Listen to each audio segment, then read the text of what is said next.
Apparue en 2012 en berline, la troisième génération de Leon est la compacte de Seat et utilise la même plateforme que Volkswagen Golf ou l'Audi A3. Pour la première fois de son histoire, la Leon a droit à une carrosserie 3 portes appelée SC. Notre Leon SC est en finition haut de gamme FR à tendance sportive, avec un bouclier spécifique, une double sortie d'échappement chromée et bien sûr les feux avant entièrement à LED de série. Seul l'Audi A3 ou la nouvelle Peugeot 308 y ont droit sur le segment pour l'instant. Les jantes noires de 18 pouces sont en revanche en option.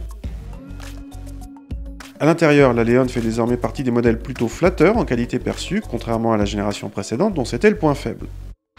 Cette finition FR offre en plus un bon niveau d'équipement qui permet même de changer l'éclairage d'ambiance en rouge ou blanc. Pour monter à l'arrière, cette version 3 portes nécessite forcément quelques contorsions, mais une fois installés, les passagers bénéficient d'une bonne habitabilité, sauf en largeur.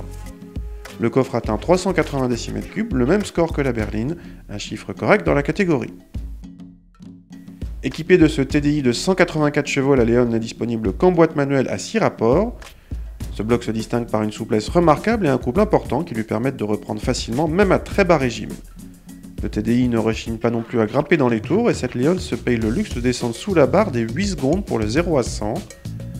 Le train avant encaisse bien le couple important et les interventions de l'antipatinage sont assez discrètes. Notre Leon s'est montré ferme mais le niveau de confort reste tout à fait acceptable. Outre le look, on aime ou on n'aime pas, cette Leon nous a presque étonné par son agrément de conduite grâce au TDI vraiment plein de santé. On se rend mieux compte de sa souplesse en boîte manuelle par rapport aux A3 et Golf où le même bloc existe aussi en S-Tronic et DSG. Les performances sont dignes d'une petite sportive, les consommations restent très raisonnables.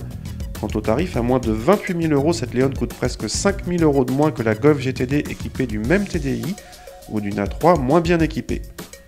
Ou bien c'est la Golf qui coûte 5 000 € de trop, tout dépend.